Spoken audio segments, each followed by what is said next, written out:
Yeah. I'll be right there. Hold on. I got to get something. Hold on. All right. Oh, hey, Rich Lang, down here near the bunker. Can you tell where I'm heading out to? New Year's Eve party. Absolutely. Got my hat. Got my beads. And of course, got that for right at midnight. So am I prepared? Am I really prepared for New Year's Eve? I guess to party, but there's so many things that you really need to think about, whether you're hosting the party, whether you're going across the street, across town, or you're out of state. You're on vacation visiting friends for their party. I've got a few moments before I get in trouble because we're going to be late. But let's go over a few things that you might want to think about. Let me take this off, about New Year's Eve prep. There's a lot of things that could go wrong on New Year's and any other time of the year too. Just a couple of things to think about. What if you partied too much? What if the weather turns bad and your way home is closed? What if there's no ride services available? I'd have to guess that probably New Year's Eve is probably one of the biggest use of the different rideshare companies, be it Lyft or Uber or whatever. What if they don't show? What if they can't get out? Again, what if the weather's really bad? What if your designated driver forgot he was a designated driver? Or she? What if she forgot she was a designated driver? What happens if your vehicle is out of service or you forgot where you parked it and you can't get to your car?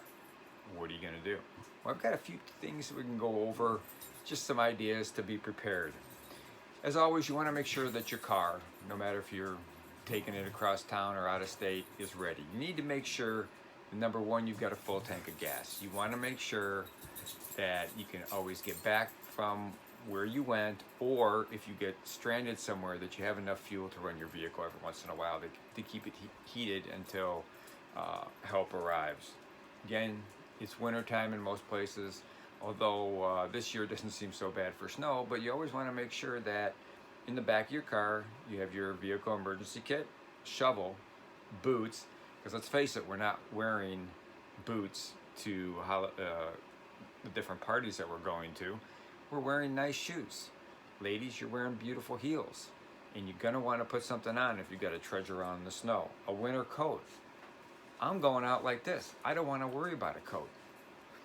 Winter hat and gloves. You want to make sure you have that in your vehicle at all times. And what if you can't get home?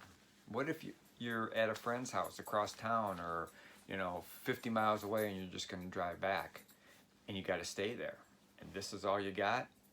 No. Put together a nice little, oh crap, I can't get home emergency kit. All right, let me show you what we got.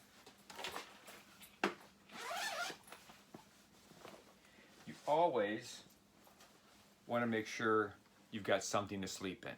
Absolutely mandatory.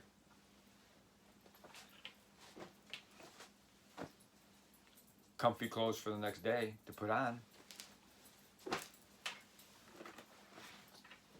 A sweatshirt to get out of these clothes and wear tomorrow. You want to make sure that you have a supply of your medications, pain medications, be it over-the-counter aspirin, Tylenol, Aleve, Advil, whatever you use. Also maybe Pepto-Bismol.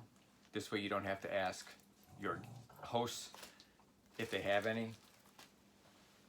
Phone charger. Supply of snacks. Always good to have a supply of snacks. Water. Absolutely imperative you have water. Comfortable shoes. And your toiletry kit. Ladies, I'm sure yours will be more than this, but it's good to have. You got soap, shampoo, toothbrush, toothpaste, and anything else that you might need for the next day or that night. But that's your overnight emergency kit to have with you at all times. Hey, a couple other things. If you're going to ride share, make sure it's the right vehicle. I've done it a couple times. I'm not a pro at it. I know a lot of you know, it says what car, what direction they're coming from. You can actually follow it. But make sure that it's the car you're supposed to get into. Try not to ride alone, especially if you've been drinking. Have a friend with you and share it to wherever you're going to go and stay together that night. Also, don't get in that car if it doesn't feel right or the car smells like puke. You don't want to get in that car. That has happened, believe me. And don't forget, in your car, not only have this kit, but you want your get home bag if you're in your car.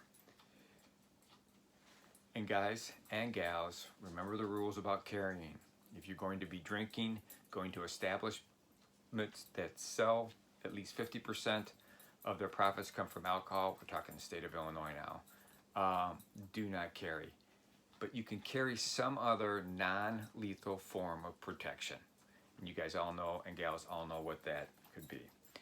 And just in case you have to stay over, it's not a bad idea to bring a hostess gift with you to say thank you. And if you're hosting the party, think about having extra pillows and blankets and places that people can crash that night.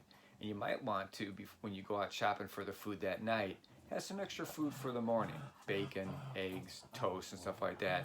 So you can help your guests out. Because let's face it, those of us that host parties, we don't want to see our friends, family, and neighbors drive home when they shouldn't be.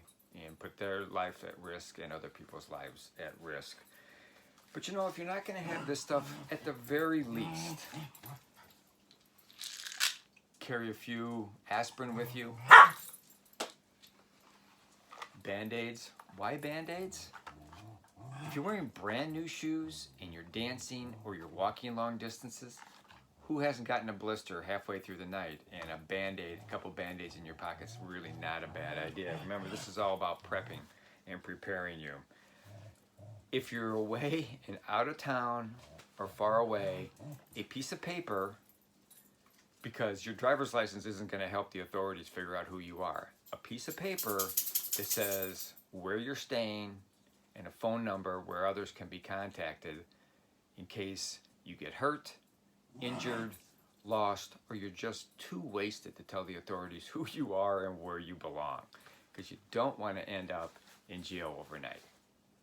And ladies, comfortable shoes. Carry comfortable shoes with you, especially if it's inclement weather outside. I know a lot of you will take your fancy shoes off when you dance or later into the evening, but you probably really don't want to be walking on some of those floors or out in the streets and stuff like that with your shoes off. It's kind of disgusting.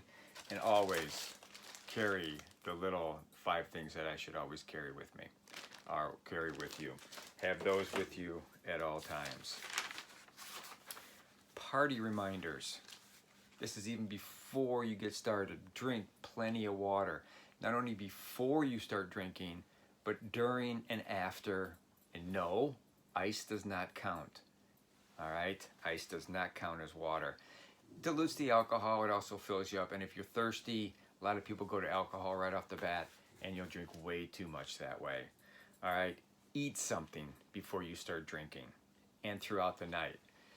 Best thing to do is watch when the food's put on the buffet so it's nice and warm, it's good, there's no chance of getting any food poisoning, or less of a chance of getting food poisoning, especially if you're at a hotel or a larger venue where they offer free food or dinner.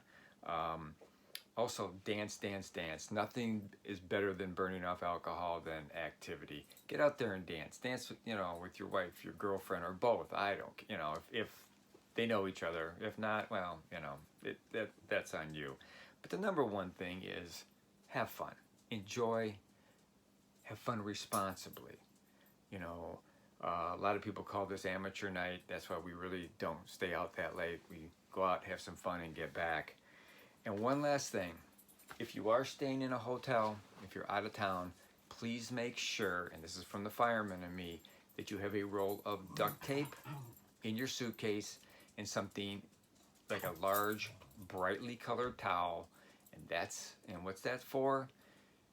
If your building catches on fire, you're going to want to, number one, take the duct tape and duct tape off your doorway, the jambs around that so the smoke can't get in, and take a towel from the hotel, put it at the bottom of the door, pour water over it, and that'll keep the smoke from coming in, because what you're going to do with that large towel is you're going to somehow get out to a window or a balcony, and you're going to want to indicate to the firemen when they get there where you're at if the phone system doesn't work, if you don't have cell service for a reason. You should have, but it's just another way to communicate.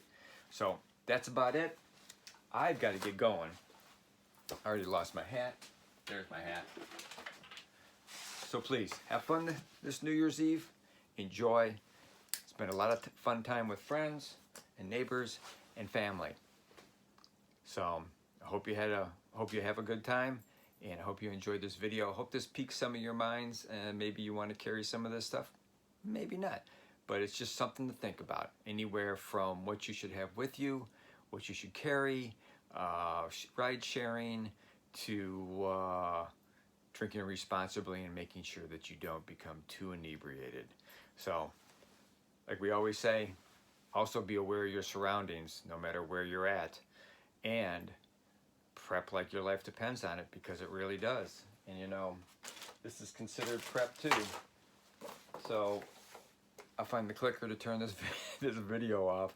So again, enjoy, have a great time. This is Rich saying, party responsibly. Take care.